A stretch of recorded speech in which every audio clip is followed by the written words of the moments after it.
이는 내가 사랑하는 아들, 내 마음에 드는 아들이니 너희는 그의 말을 들어라.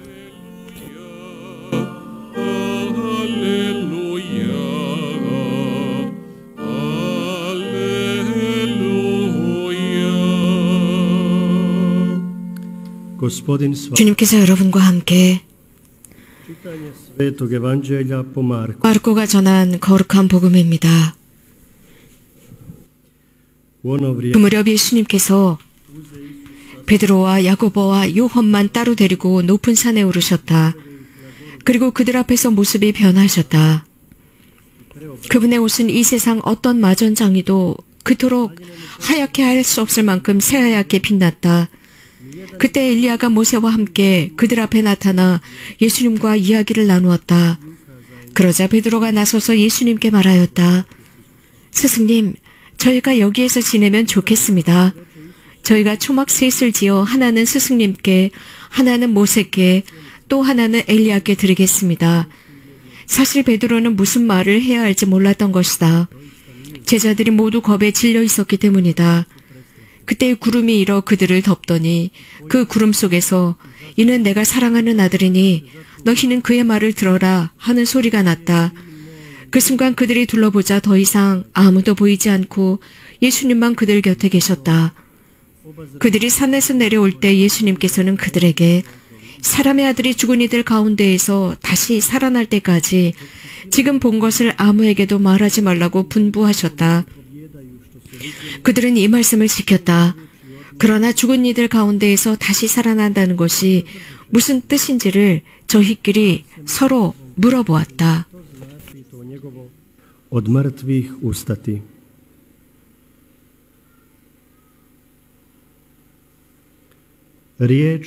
주님의 말씀입니다. 사랑하는 교회 형제자매 여러분,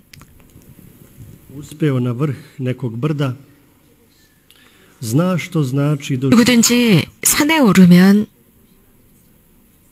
그 산에 오른 순간이 어떤 순간인지 경험합니다. 산의 정상은 우리들의 내면을 깨워주면서 자유와 충만함을 느끼게 합니다. 누구든지 이곳 메주거리의 산을 오르신 분들도 이런 비슷한 느낌을 받지 않았나 싶습니다. 산의 높이, 그 높이는 우리들의 삶을 더 투명하게 보도록 만듭니다. 산은 하나님과 가까이 갑니다. 이것은 인간 역사 속에서도 드러나고 있습니다. 어떤 본당 신부님께서 본당 신자들과 등산을 하셨습니다. 그리고 산에 오르면서 바람을 느낍니다. 꽃향기도 납니다. 거기에 있는 그 야생 초들, 야생 풀들, 그 모든 전경들 아주 놀라운 분위기였습니다. 그리고 거기에서 깨달은 것은 함께 올라갔던 많은 본당 신자들이 이런 모든 것들을 사진에 담으려고 사진을 찍고 있었습니다. 그 아름다운 전경을 말입니다. 그리고 본당 신부님께 가까이 다가와서 자신들이 찍은 사진들을 보여주면서 멋지지 않아요? 라고 했습니다. 그러자 본당 신부님은 그 사진 정말 잘 찍었다 라고 하시고는 그 사진에 부족한 것이 있는데 바람이 찍히지 않았군요. 꽃향기가 찍히지 않았고 저 구름의 움직임이 찍히지 않았군요. 이 구름은 바로 오늘의 이 변모주기를 묵상하도록 만듭니다. 예수님께서 산으로 오르셨습니다. 또 다른 산으로 오르셨는데 몇몇 제자들과 함께 가십니다. 그래서 그들만을 데리고 따로 데리고 가셨다. 그리고 그 산에서 놀라운 일이 일어납니다. 예수님께서 통상적인 모습이 아니라 정말 당신께서 숨기고 계셨던 그 모든 거룩함이 드러났습니다. 그들이 내밀함 속에 함께 있었을 때 모든 것은 고요함에 들어갑니다. 그리고 너무나도 강렬한 느낌을 받게 됩니다. 그러자 베드로도 그 본당 신자들처럼 예수님께 이렇게 말씀을 드립니다. 주님, 우리 여기가 참 좋습니다. 여기서 지내면 좋겠습니다. 저희가 초막셋을 지어 하나는 스승님께, 하나는 모세께, 또 하나는 엘리야께 드리겠습니다. 현대식으로 표현하자면 셀피입니다. 셀피를 찍어서 그 순간을 정지시켜서 간직하고자 하는 것입니다. 당시에는 사진기가 없었겠죠. 그러니까 베드로는 거기에다 초막을 짓고 싶어 했습니다. 그리고 항상 그 자리에 남아있고 싶어 했습니다. 그 경험 속에서 문을 꼭 닫고 그 초막 안에서 기분 좋게 남아있고 싶어 했습니다. 이렇게 베드로는 누군가가 사진을 찍고 그 사진의 순간만을 생각하면서 그 안에 있고 싶어 하는 것과 같습니다. 지난 세기 어떤 철학자가 이런 말을 했습니다. 오는 열망은 깊은 영원함을 찾고 있다라고 했습니다. 만약에 그렇다면 사진을 찍는다는 게 무슨 잘못이겠습니까? 베드로는 초막을 짓겠다 했습니다. 그런데 그 초막을 짓겠다는 것을 받아주시지 않았습니다. 여기에 대한 답은 단순할 수도 있습니다. 즉 가장 멋진 것, 그것은 간직할 수가 없다입니다. 그것은 우리들의 기억에만 간직하고 가둬둘 수 없다입니다. 이것은 그 초자연적인 것에 어떤 한계를 지을 수 없다는 것입니다.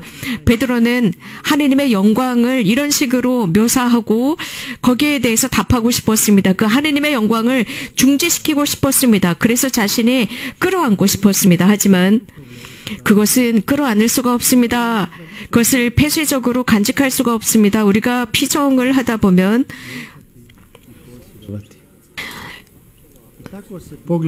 이런 피정 속에서, 내면의 피정 속에서 이러한 아름다운 영원함을 얼마나 더 간직할 수 있을까라고 생각하면서 그 영원한 삶으로 시선을 들어 올립니다.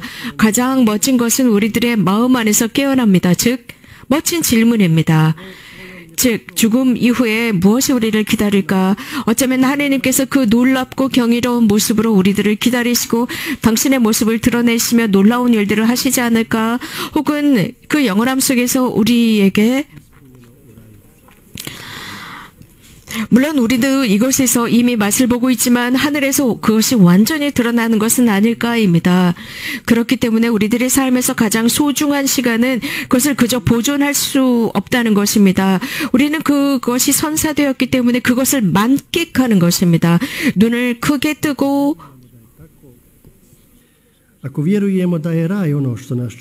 훨씬 더 큰 관점으로 우리를 기다리는 그 천국을 미리 맛보는 것입니다. 만끽하는 것입니다.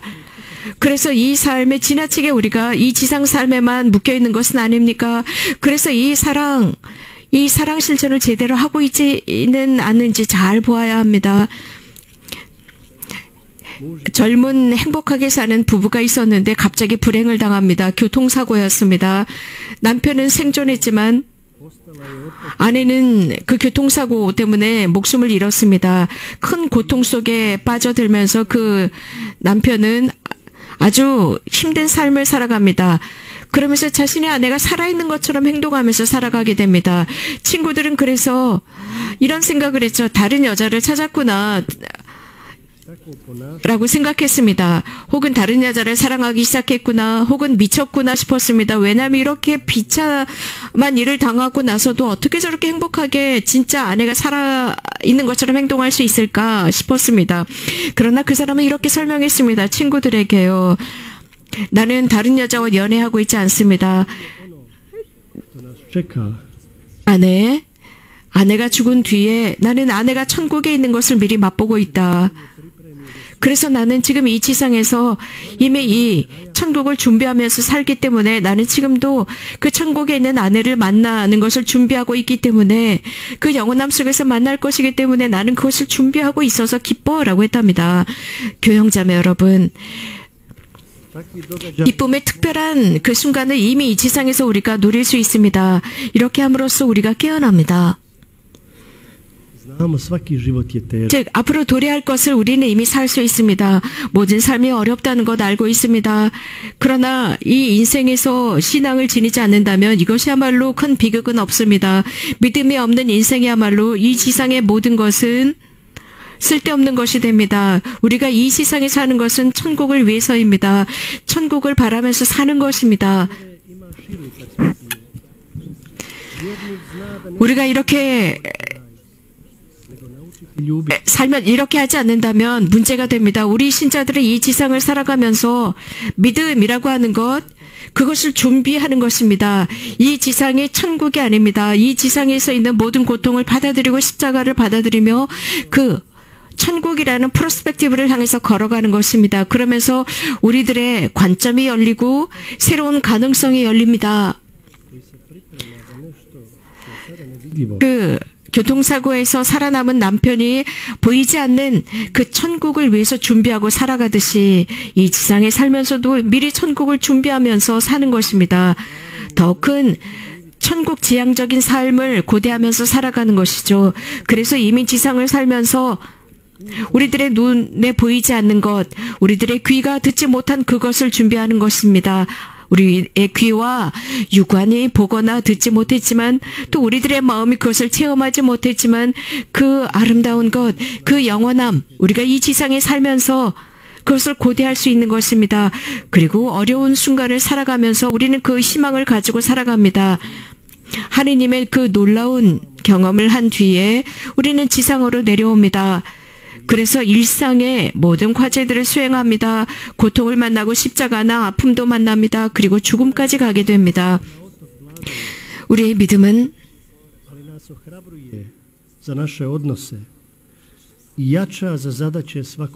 행복하게 사는 사람들의 삶으로 이끌지 않습니다. 그렇지 않습니다. 우리는 이 일상의 삶, 고통스러운 삶을 살아가면서 그것을 지향하고 있습니다. 그리스도의 은총은 프로그램화되어 있지 않습니다. 우리는 이렇게 삶 속에서 일어나는 모든 것들을 수락하는 것입니다. 넘어지거나 실패하거나 절망감에 빠지거나 불확실하거나 이런 모든 것 속에서 예수님께서는 그저 가까이 서 계시는 것이 아니라 우리들을 어루만지고 계십니다. 예수님의 제자들, 타볼산에 있었던 제자들은 깜짝 놀라고 두려워합니다. 그리고 이런 모든 것을 체험합니다. 그때 두려워하지 마라 라는 말씀으로 그들을 어루만지셨습니다. 하나님께서 우리들의 삶을 어루만지시면서 삶 안으로 들어오십니다. 그분은 현실입니다. 하나님의 현실 속에서 우리가 살 수 있습니다. 하나님께서 우리와 함께 하시고 우리와 함께 남아 계시며 날마다 남아 계시면서 이 세상 끝날까지 함께 하십니다. 성모님은 우리들의 어머니로서 우리가 조금만 더 잘 예수님을 알 수 있게 해달라 청합시다. 하나님과 대화할 수 있는 방법을 알 수 있도록, 그래서 하나님께서 너무 추상적인 분이 아니게끔 구체적인 분일 수 있게끔 해달라 전구합시다. 그분의 현존을 느끼고 기도하면서 살아가도록 해달라 청합시다. 그래서 주님께서 우리들을 변모의 삶으로 이끌어 가주십사. 그래서 지금 이 상태에서 또 다른 상태, 즉 회개의 상태로 변화될 수 있도록 해달라 청합시다. 모든 것을 넘어서는 것, 지금까지 우리가 생각했던 그 모든 것들을 넘어설 수 있는 삶으로 들어갈 수 있도록 해달라 청합시다. 아멘.